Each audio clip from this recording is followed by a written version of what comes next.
can. I'm looking at the Twitch feed right now, and I can see that you are behind the desk, I'm and I am behind in the the chair. desk. This is so I'm amazing. at the desk. Alan was asking how we were gonna get the desk.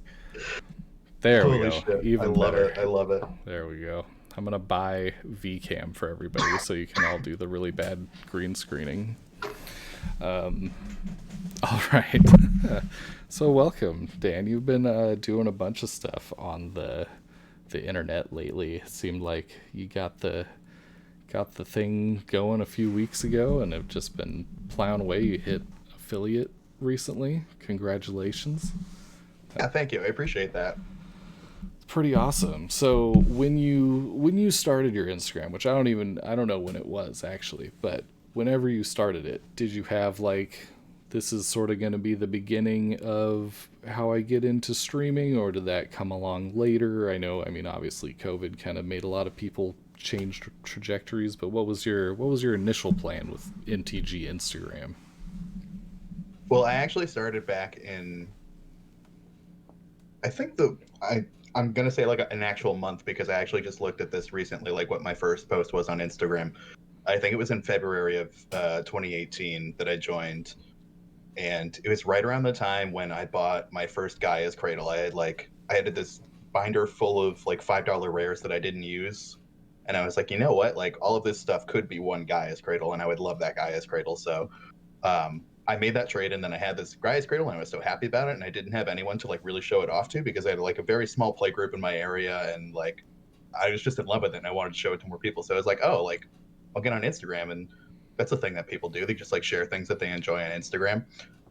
So it was just all about sharing new parts of my collection that I was picking up at first, and I never really thought about like doing Twitch or anything like that. Like I've always really enjoyed the MTG Goldfish Twitch channel for like a bunch of years. I've been following them, but I had never thought about it myself until really just like a few months ago. Just kind of getting inspired by having less to do because of COVID and more time and energy on my hands. And yeah, it just made a lot of sense to start streaming games that I was already playing anyway and having a lot of fun playing with other people. And it's been a lot of fun to just like get to know more people in this community and meet a lot more people and play with a lot more people. It's been an oddly social time during quarantine because of it. Yeah, I agree with that fully. It's funny when I talk to some other people who are not connected to MTG world at all, or not like internet MTG world. I feel like we're doing a lot more socializing than most people, which is cool. It's good to stay connected to people. Always good to have an excuse to play Magic as well. So yeah, that's awesome. It's been great seeing you appear everywhere, and that your stream schedule you posted the other day. I was like, wow, it's filled in. Dude's doing it. So that's I that's awesome. I had like I've been filling out the schedule and like trying to keep everything really organized, but yeah, I didn't realize that I was like, oh, this is like a full week that I booked for myself every single day last week. It's like, okay, cool. Yeah, I was thinking about putting out one that just had the Thursday on it and everything else just blank. as sort of as sort of the opposite of what I had seen from yours. Yeah, You should do that. Yeah, like Friday, 6:30, blank. yeah, yeah, exactly. So when you started, I don't know if I feel like I have this reputation of changing my username all the time, when really people just probably have no idea who I am because I change my username all the time. But when you started your Instagram, did you have the same name you have now, and what was sort of the inspiration behind being moderately anonymous? No, so my original name on Instagram was Vintage Magic New Hampshire because I'm from New Hampshire, although I do live in Philly now.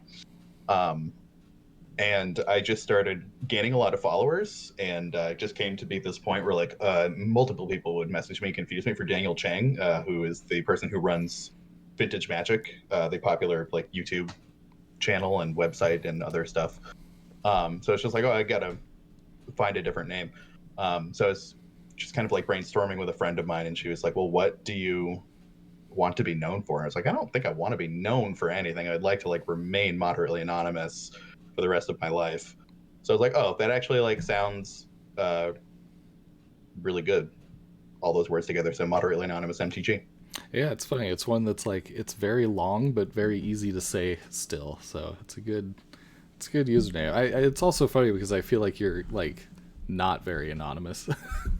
like I used to try to be, and now I like don't care anymore. I'm like, oh, I'm fucking from Philly. I'll give you my address if you DM me. That's not true, but yeah, no, it's good. It adds to how much I like the name actually. So that's cool. Social media, good times. Magic related, or at least more magic related. I know you are. Well, I'll hazard a guess that you'd consider yourself mostly a EDH slash CEDH high power player more so than other formats, although maybe not as much now that you're streaming. I know you stream Historic and Draft a lot as well. But I met you through EDH. So, in that realm, what are your, or what would you say is your number one main deck? And what, let's see here. What are the pros and cons of that deck in the overall meta, and maybe touch on what the meta sort of is for you, because I mean that's a whole thing with EDH. yeah, for sure. So I do definitely enjoy the more higher powered magic and just in general too, because I do really enjoy constructed. I sort of view constructed as like a whole other different way to enjoy magic. But EDH is definitely like the true one love. And the more I play CEDH, the more I just particularly enjoy CEDH because I really enjoy like the tight social contract of it and everything like that, and really having the metagame that you can really know and think about, I think is something that I really enjoy from Constructed, and I really enjoy being able to impose that on EDH. My favorite CEDH deck at the moment is my Kest Dissident Mage deck. It's a turbo ad nauseum strategy. I just recently switched it to this, but it's really proving itself to be an incredibly powerful way to go with it. There's a lot of just like spells like Rite of Flame that I wouldn't normally give a whole lot of credence to. Just help to power up to such a degree if you can learn to like really aggressively mulligan the hands and know what you're looking for and know what your lines are. It's the kind of deck that is difficult to pilot, but it really rewards you for knowing how to pilot it and piloting it well, which is just the kind of play style that I've always really enjoyed. I really enjoy storm decks because there's just these huge decision trees that you have to work your way through, and I really enjoy being able to track my way back through them and try to understand either where things have gone right or gone wrong. Um, excuse me. So the win cons for Kess are demonic consultation, and that is absolutely it. It is a turbo ad nauseum strategy, but the thing that you're going for is demonic consultation. Thassa's Oracle. Your backup is Jace, Wielder of Mysteries. I always just call him Labman Jace. I can never think of his actual name. Live Mage And is it's got good. some like, well, yeah, you know what it does. You know which one I'm talking about. Mm-hmm. The thing is, there's like a million Jaces, and like I know JVP, and that's about it. Like JVP, JTMS. He wanted to call him Labman Jace, so it's definitely not him. um, and then other than that, it has like mnemonic betrayal, and I have just taken Praetor's. Was it Praetor's Grasp, the Yeah. 3 mana black spell? Um, That was something I was running because is that it? yeah, the Steal a Win Con card. Yeah, Yeah. exactly. I was running that because it is easy to like, I don't know, have the game go a little bit awry and mill your only win con and then have nothing to rely on. So mnemonic betrayal is kind of taking the spot of that at the moment, although I'm trying to rework how this deck is going to look in the era of Hull Breacher and Opposition Agent, because I feel like the turbo strategies won't really be rewarded anymore. Yeah, that was kind of my next question is if you feel like it's going to be more or less powerful post Commander Legends or more or less, near the top tier. Because I'd consider Kess a pretty tier 1 deck at this point.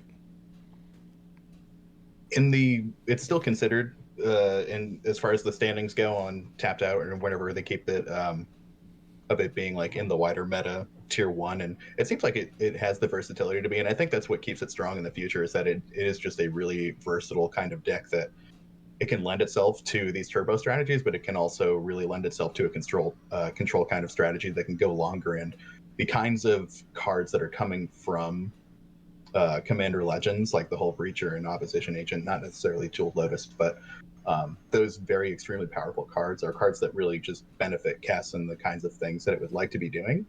And it's very easy to adopt them. Like Opposition Agent in particular, like honestly, I would just adopt it really without even changing the Turbonaut strategy to just kind of see how that would run. And I think it would still be kind of great just because Opposition Agent is really great. And Yeah. you can probably still work around it if you're just fast and aggressive enough.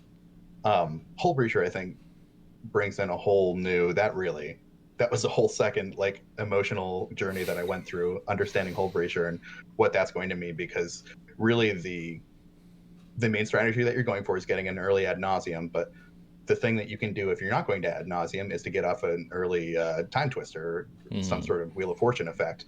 So now if both of those strategies are very threatened, it definitely makes sense to like slow it down a bit and try to play a more controlling role.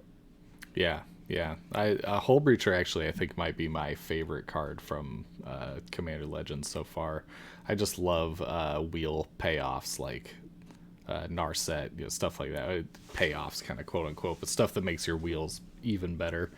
And yeah, so I just thought that one was super cool. But that's all the grilling I got for you. You want to plug away? I mean, I know you've got a whole list of things. I forgot to mention earlier the blog, so there's at least a couple things I forgot to mention. Well, no, actually, this is a perfect segue because I'm just finishing up writing the blog about. I believe the working title at the moment is "How Commander Legends is Going to Change Commander Forever." I really do think that this is like, I don't know. You'll have to read the article because there's a lot of complex emotions and feelings and thoughts behind the idea. So yeah, definitely check all of my social media presences. I'm Moderately Anonymous MTG on Instagram. I am Moderately MTG on Twitter and Moderately Anonymous MTG on Twitch. And you can follow me anywhere on those, and you can find the link to my blog in the bios of any of those. Awesome. You gotta be anonymous moderately on Twitter. That's what everyone does. You just switch the two words. Oh, and shout out to Slick Judge who's thrown up my custom emote that you made in the chat. Nice. It all comes together. All in the family. If only I could play that sweet song by Limp Bizkit and Korn right now to really drive it home. All right. I wish. Damn copyright laws. I know. Literally ruining all